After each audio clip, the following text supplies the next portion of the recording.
decision or knockout. Bro, it boggles my mind how the hell he lost to Danny Garcia in the amateurs. It boggles my mind. Like, I don't know how the hell Danny Garcia. I thought he beat that. He beat Danny Garcia. He beat him too. He beat him, but it was 1-1. So, you know, some people don't know that, but it was 1-1 in the amateurs, and I don't know how it should have been 2-0. But hey. Well, I'll tell you one thing. That Danny Garcia of old was no joke. Yeah, but Danny did not want to fight him in the professionals, bro. You know, he didn't want to fight him in the professionals. But we ain't gonna get on Danny. You know, hey, you know Danny is a touchy topic for me, man. You know what I'm saying? So we ain't gonna talk about Ryan Stalker. I fuck with Danny. I'm sorry. Danny, listen, Crawford is my man, but Danny is my man too. I'm a fan of Danny. I ain't gonna lie. I like Crawford, and I like his the guy he looked up to, the true 140 beast. Timothy Bradley, you know what I'm saying? Timothy Bradley is my man. You know Timothy Bradley is my man. That's the guy. Yeah, you know. Hey, Timothy is probably the reason we linked up, bro. You know what I'm saying? Yeah, absolutely. Timothy was about Tim, but Tim Bradley, that's my motherfucking man. I think me and you was like the only guys saying he was gonna beat Pacquiao, bro, before it happened. We was. Straight he up. Was. He was. He was the only one.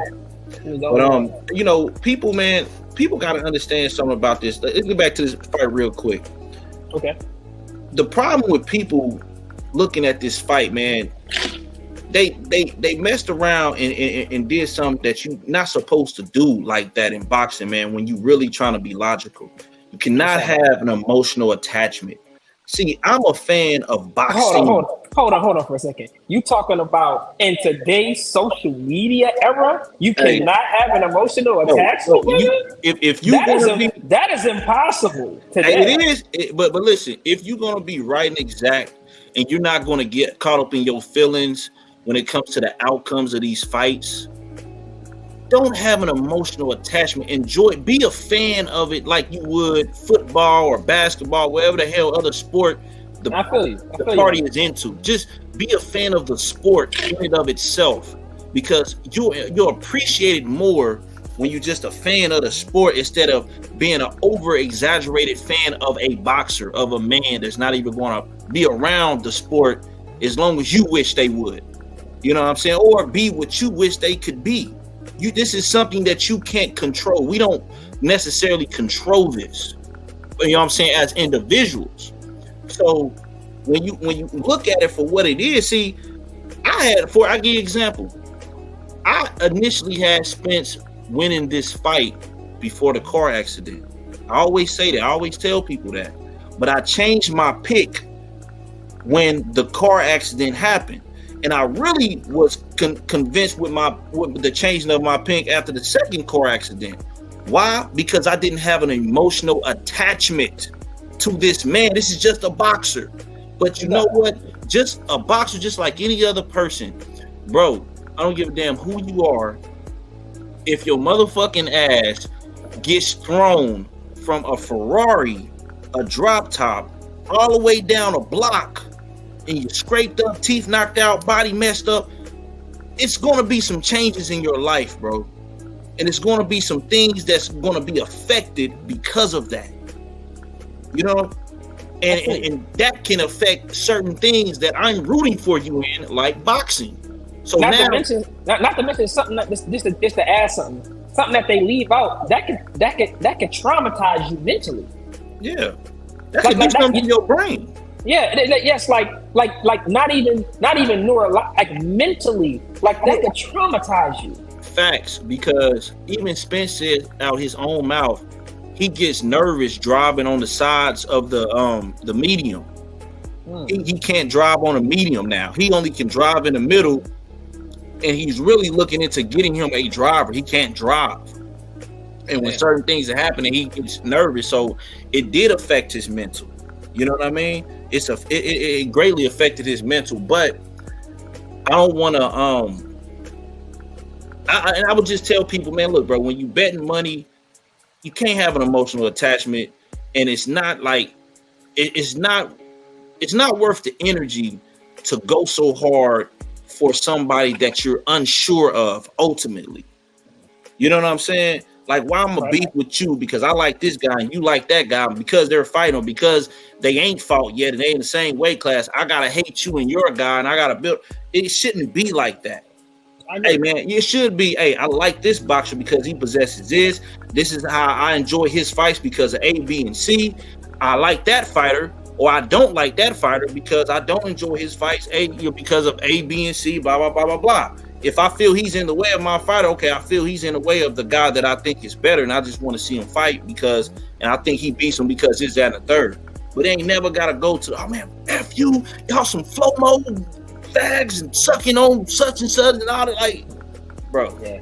That's it. Why is all that? This is just boxing, B. This is boxing, B. Wait, you and I both know, man, the internet is a weird place, bro. It's a weird place, bro. That's why YouTube is a weird place, man. That's why I had to step back for a minute, man, because these guys are so sensitive about their boxers, bro. You know what I'm saying? Like, I agree. It's a turn, and it turns you off a bit. Like, you know what I mean? Like, you don't even want to interact anymore after that. It gets too weird. I know exactly what you're saying. But you know, man. But let's. Where do Terrence Crawford and Errol Spence go from here? I say Errol Spence, man. I would like to see him go back to the drawing board. I would like to get him. I think he should get some real medical examination, like a full medical scan of himself, and kind of see, where he's at truthfully when it comes to that. Because, and if he's straight with that, I don't think a rematch is in his best interest. I really think he should try to fight somebody like a Thurman. I think he should fight like a Thurman. I think Thurman would be more willing to fight him now that he's lost to Crawford. Because I don't think Thurman's going to get the Crawford fight. I think, and if he moves to 154, I mean, I don't see him moving to 154 just yet. I think the Thurman fight for me, because Thurman talking about, I'm hearing Thurman and Clarissa Shields fighting, man. That's just a disgrace to the sport, man. But that's Thurman, whatever. But I got Terminators ain't gonna like that, but whatever. I got Clarissa in that fight. Hey man, I got Clarissa too, especially if Thurman got one hand. But I think that's his fight, bro. I think that's the fight for him to make. But when it comes to Crawford, if I was Crawford, I'll be looking at two fights. I will wait and see how the Charlo Canelo fight plays out. If Charlo loses, I probably would go with Bruce Ennis fight. If Charlo wins, I would go for a third time undisputed at 154. I think that will be very historical for Crawford to do. It will be the fastest to do it twice. It will be historical to do it once. You know what I'm saying? And like to be undisputed and in a 4-belt era in 2 different weight classes at the same time by a welterweight, that hasn't been done since Henry Armstrong. So for Crawford to do something like that, and it was a 2-belt era, I think, maybe a 1-belt era when Henry Armstrong did it. You know what I'm saying? So for Crawford to do that would be, oh man, that would be historical, man. It would really stamp him as shit in the top 3 GOATs of the sport, maybe. You know what I'm saying? Because I mean that's something to be the first to do it, and it's never been done. Like and the thing about it is, Charlo has a chance to beat him to beat him to the punch of becoming undisputed in 2 different weight classes at the same time. He has a chance with the Canelo fight, but if he loses the Canelo fight, then Crawford has a chance to do it against him at 154. But I think the Ennis fight and the Charlo fight, if I was his handler, those would be the 2 fights I'm looking at. I wouldn't be looking at anything else. And if he were to defeat Ennis, I would just lead a weight class after that, because I don't think there's nothing else. What about you, bro? What you got on that? So for me, for Spence, first and foremost, I think Spence should take some time away. I don't think Spence will fight for the rest of the year. I think that he took too many concussive shots. Too many concussive shots to the head. I mean, I mean, the power punch percentage on Crawford was so high, and not to mention they didn't even count the jabs as power punches. And like I said, he was jabbing with his power hand, so technically that was a power shot. So I think he took way too many shots to the head. I feel like he was concussed. Hey, I'm sorry, bro. I don't mean to laugh, bro, but every time you say that, bro, I just think of Spence in his post fight looking like Martin Lawrence when he fought Thomas Hearns. Yeah, he did. I just can't get that image, bro. Like, yeah, he did. Yeah, I said he put too many punches in the head, bro. For me, I think that he should take some time off, because those are the type of fights that could change your career. Those type of fights that could change your life. You can never be the same again. So I think he should take. Yes, sir.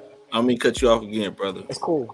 The brother looked like Will Smith on Hitch when he took that. When he got the allergic reaction and had to get the Benadryl. He looked just like that. You fucking you crazy, bro. Well, go ahead, bro. It's on you, bro. It's on you.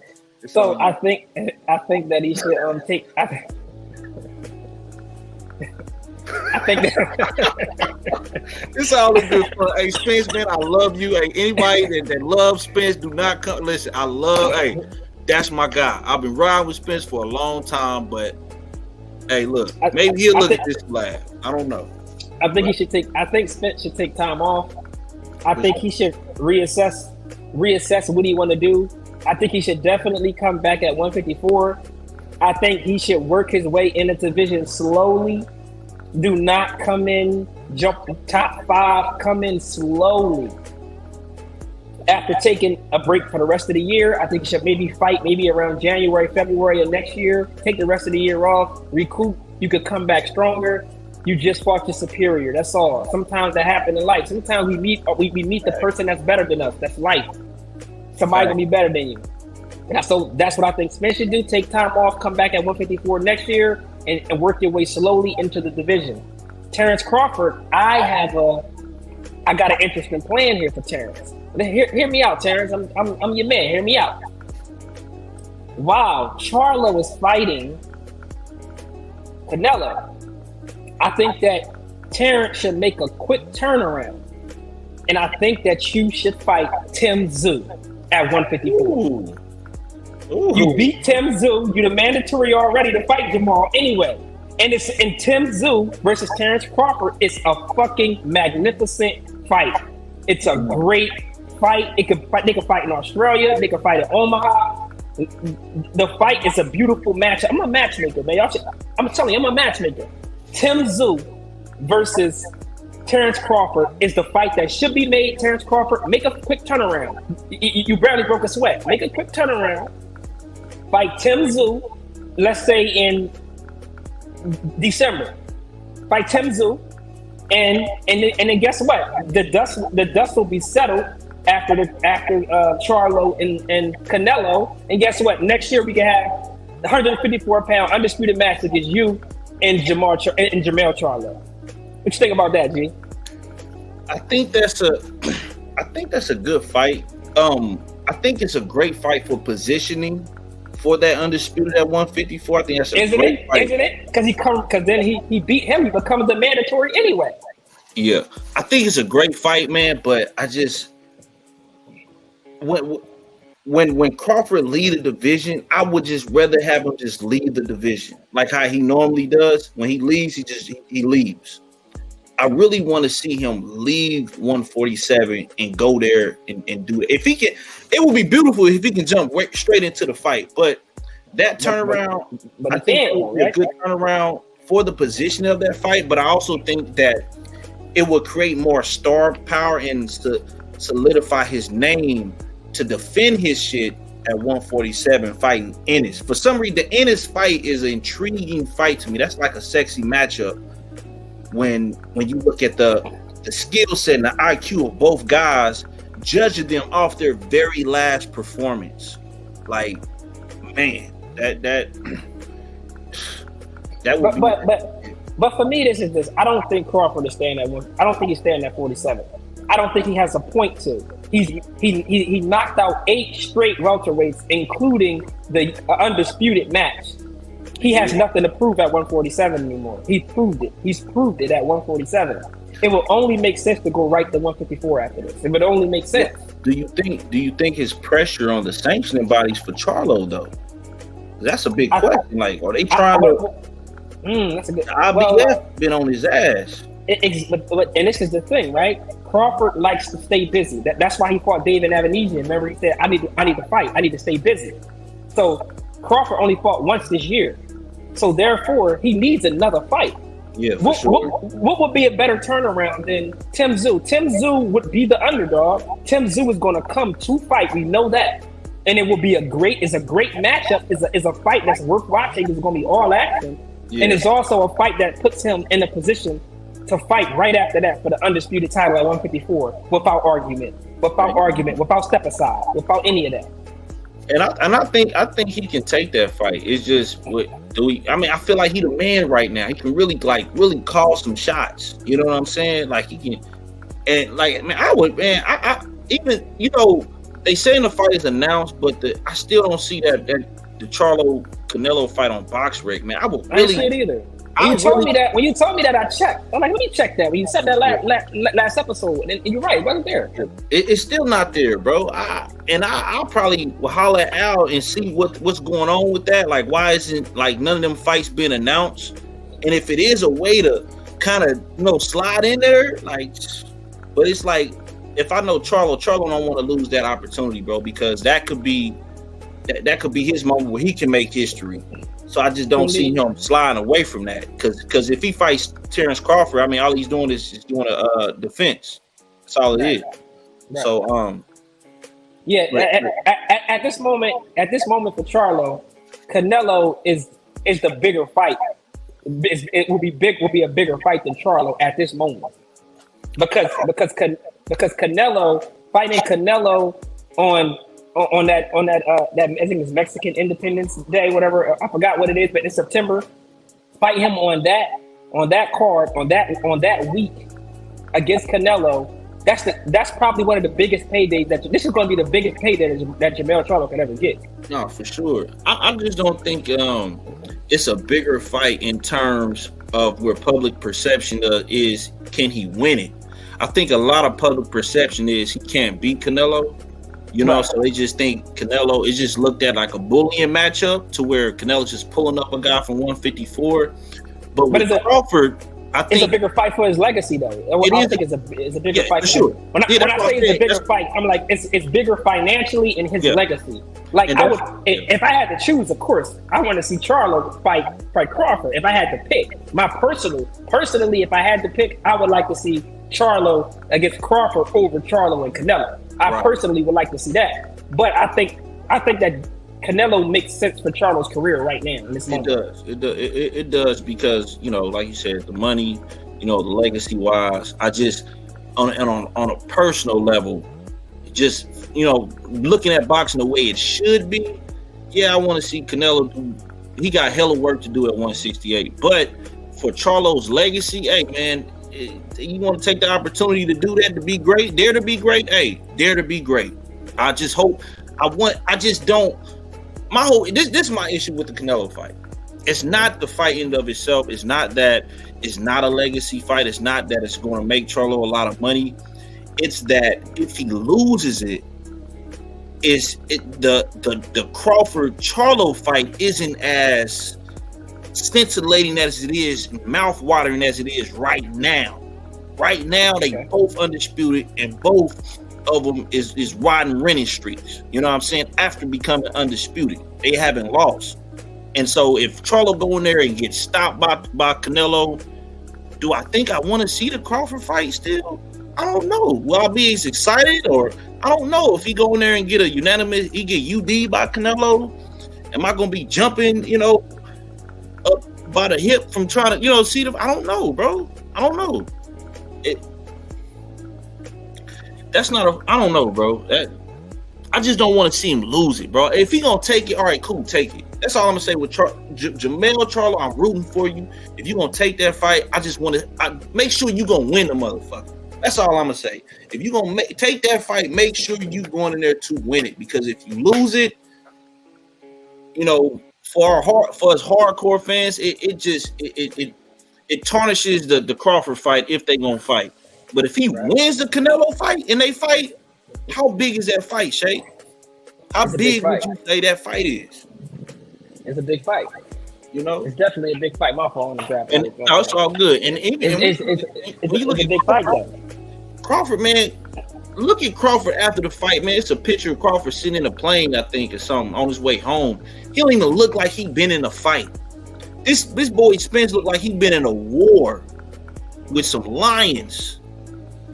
With the hat on boxing gloves and got destroyed. Yeah. Crawford don't look like he just woke up. That boy, he man, that dude is he out of this world, man. That dude is out of this world. And I think he beats Jamel Charlo too, man. Definitely, for sure.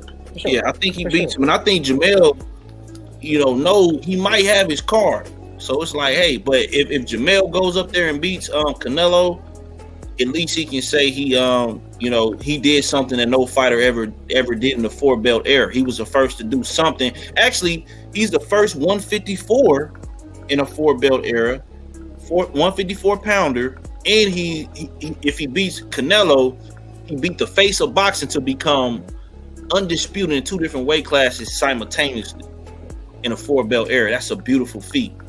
So if you had to right now place, what is the place of Errol Spence in history? What's his place in history, and what's Terrence Crawford place in history right now as we speak? What's their place in history? I think right now.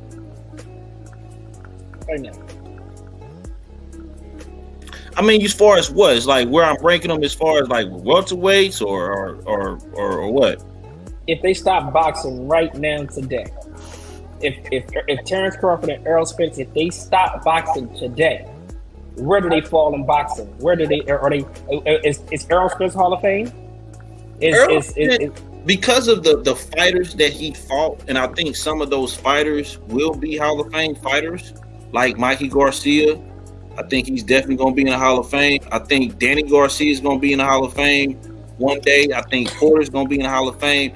I think he's a first. He may be a first ballot, but Crawford is for sure a first ballot Hall of Fame in comparison to some of the greats ever. You know what I'm saying? That's ever been out there. I feel like the separation was so severe with Crawford and Spence that if it would have been like a back and forth Hagler Hearns and a knockout happened, I think they would have, had both of them in comparison with the greats of old. But I think Crawford will always be compared and looked at as he can compete in any era of boxing.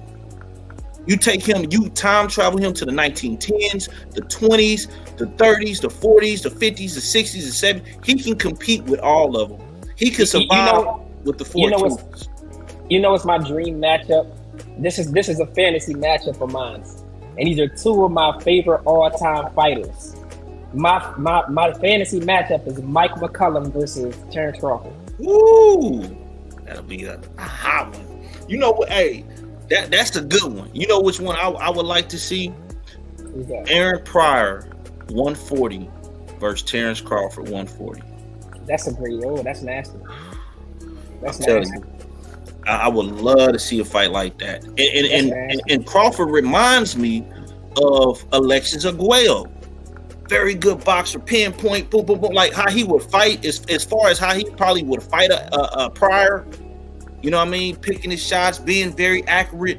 You know what I'm saying? Throwing hard shots, crosses. It's crazy because Crawford reminds me of Mike McCullum. Yeah. I can see that. I can see that comparison. I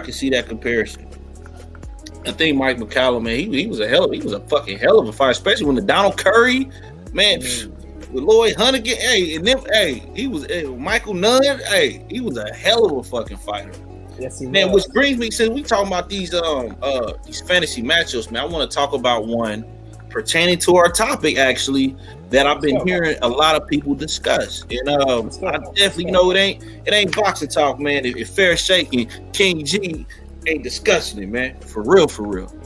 Indeed. So Terrence Crawford versus Floyd Mayweather. Prime for prime, what do you see? People talking about Floyd Mayweather come out of retirement if the price is right. If that happens, what do you see? I want to hear both takes. You know, this is a beautiful thing because Floyd Mayweather and Terrence Crawford are cut from the same cloth. They are cut from the same exact cloth, both of them dudes. I agree. You know what I mean? So let's just say that right now. They cut from the same exact cloth. I agree. A prime for prime, Terrence Crawford versus Floyd Mayweather. First of all, the chess match that would be, oh my God, the chess match that would be. Those dudes are they geniuses in the ring. The chess match that would be, and I'm gonna tell you something. I would side with Terrence Crawford. I'm just gonna be honest. I think Terrence Crawford. Damn, man, and it's like it's so hard. Prime Floyd or 45-year-old Floyd? Both. I mean, a 45-year-old Floyd is not beating Terrence Crawford. We know that. Come on, that's ridiculous. Right. And that's no, because Floyd is just he's out. He's done. He's done as a professional fighter. Now a prime Floyd. I edge it to Terrence because Terrence at this point in his career, just like, is more vicious. He's more of a killer than Floyd. Floyd is, I'm gonna beat you regardless. Terrence is, I'm gonna try to fuck you up and beat you at the same time. It's hard to choose, and I'm gonna be totally honest. I'm only choosing Crawford because I'm biased towards him. That's the only reason I'm choosing him, is because I'm biased towards him, and I think what Terrence does is better than what Floyd does. But the fight can go either way. But I would take Terrence against a prime Floyd, and definitely would take Terrence against a 45-year-old Floyd. What you got? Who you got there? If we talking the 36-year-old Floyd Mayweather going there fighting the 35-year-old Crawford that just fought, the 36-year-old Mayweather that fought Canelo Alvarez. Canelo, yeah. I think it would definitely be a chess match. And I think Crawford would force Floyd to fight. He'll force him to fight. And I think because of him forcing the older Floyd to fight in a manner he don't fight. He stopped fighting when he was Pretty Boy, right? He trying to make him fight in the way that he used to fight when he was Pretty Boy. I think that would edge Crawford a decision. It would edge him a decision.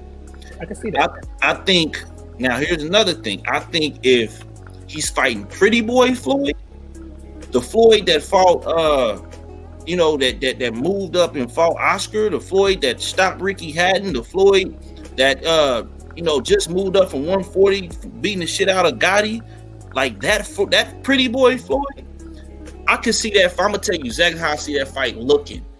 I could see that fight looking like Floyd Mayweather versus Emmanuel Augustus, aka Emmanuel Burton. If you watch that fight, Emmanuel Augustus made Floyd fight, bro. He made him fight, and Floyd fought that man where yeah, he did. I'm using my technique, but motherfucker, I'm coming straight. I'm getting with you. And I think if it turned into that type of fight with Pretty Boy Floyd, I think we'll see the same way. Now, hear me on this, Shay. Listen.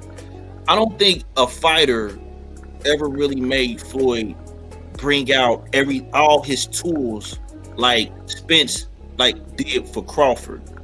I think the type of caliber of fighter that Crawford is would have made that Floyd bring everything out and show his heart, show his technique, his skill, his courage, his durability, his tenacity, and go balls to the wall where it's like, I know when this fight is done, me and this man ain't gonna be the same. I think him awakening that type of Floyd, we would have seen a motherfucking skill set of the Diego Corrales Floyd Mayweather at 147. You know, it's interesting you say that, because now when I think about that, I think a 135 pound, the 135 pound version of Floyd beats the 135 pound version of Terrence Crawford. I think so too. I wasn't gonna say that, but I think so too, bro. I think that, but the 147 Crawford beats the 147 Floyd. I'm gonna tell you like this: the one, and this what get interesting. Check this out. Yeah. I think the 140 Mayweather that beat Gotti beats the 140 Crawford that beat Ndongo.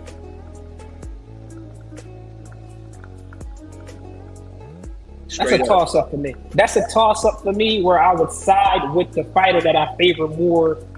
But that's a toss up to me. I think that's an even fight.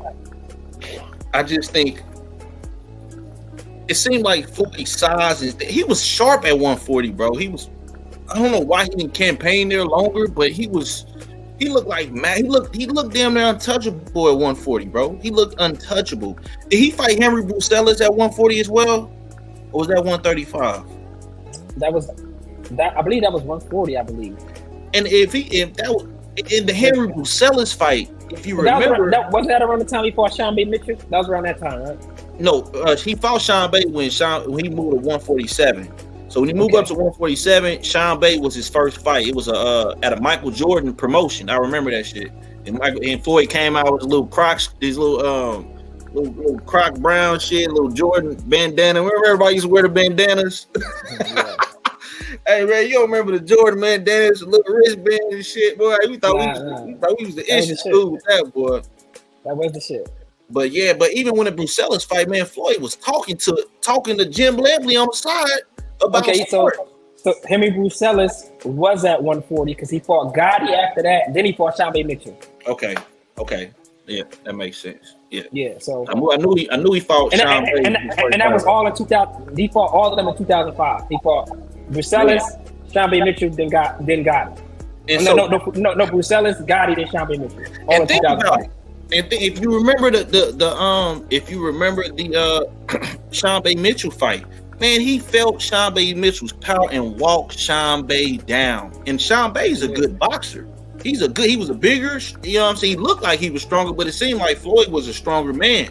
So that Floyd right there, that transition in Floyd, man, that was a sharp mamma jamma, boy. Yes, it was. And that one, I think, would have contested Crawford, bro. He really could have contested Crawford because we can't deny Floyd's IQ. We can't deny his defense. And you can't deny his punch accuracy. We can't deny that shit. His ability to figure you out in the ring, that shit would have been interesting. Like, who figures who out, the adjustments that gets made.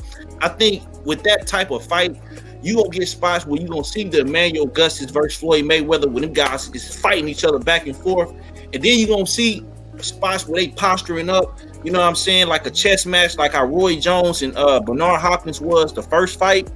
It was like it was almost like an amateur fight. You know what I'm saying? Or it was in a high level sparring match. You know, because they thinking about so much and they so technical. It's like, I know if I make a mistake, I might pay for real. And if he make a mistake, he's going to pay, because it's like in their mind, bro, it's just, hey, boom, opportunity, bam, opportunity, counter, boom, opportunity, block. Like it's just there, bro. Like they just see it. They see it. Like them the type of dudes, literally, bro. Floyd Mayweather and Terrence Crawford could sit in their corners and not have no goddamn trainer at all, and they know exactly what to do. I agree. They know exactly the adjustments to make. So, you know, to even just say, I'm gonna say this, man. And I apologize and retract my statement. To say handedly one beats the other is almost disrespectful based on what both have done. I agree. I agree. That's what I'm saying. It's hard. It's hard to pick that, man. It's hard. Like if you picking straight from your heart, for real. If you pick it, you know what I mean. You the coin. Yeah, because you can analyze both them dudes all you want, man. It's hard to pick a winner in that fight, for real. It is. It's extremely hard. I'm gonna tell you something though. Floyd Mayweather said, you know, and I'll leave it at this. Floyd Mayweather said, "I want somebody to break my record," and guess what? Somebody is in a perfect course to break Floyd's records. They are already breaking Floyd's records. Because if Crawford becomes undisputed, bro, at 154, and we all believe he can do it. We all believe he can do it. He's gonna be a five division world champion. 5 different weight classes. 4. 3. Hold on. 135. 140. Okay, yeah. So he didn't fight. He didn't come out. He didn't start at 130. No, 135. You're right. 135. 4. Okay, so check this out. 135, 140, 147, 154. 4 different weight classes. 2-time undisputed in a 4-belt era in 2 of them. 3 of them. Excuse me. Yeah. 3 of them. 3-time undisputed champion. Floyd wasn't undisputed at 140, 147, or 154. He only ever got 1 belt at 140. He actually touched all the belts at 147, but he only held 3 of them at one time at 147 at the same time. And he only ever held 2 belts at the same time at 154. And he's undefeated too. And for that to even happen, he's already 40-0. Do Terrence Crawford? Now here's my question to you real quick. Do you think Terrence Crawford got 10 more fights in him? Yes. Do you think he's gonna bring 10 more fights out of him? I think he might stop at probably maybe he might stop at 47. Yeah, I could see 45. See, if he get to 40, I would say 45-0 looks pretty goddamn good. Because when you get to 47, that's when the pressure come in, man. Get 48. But you gotta think about it like this. He just hit the pinnacle of his career where he's maximizing his profit. Yeah. This is so he has to drag this out because this is the most money he's going to be getting. These purses now is about to be huge. So you got to ride that out. You got to ride that out a little bit because he worked too hard for this. So we're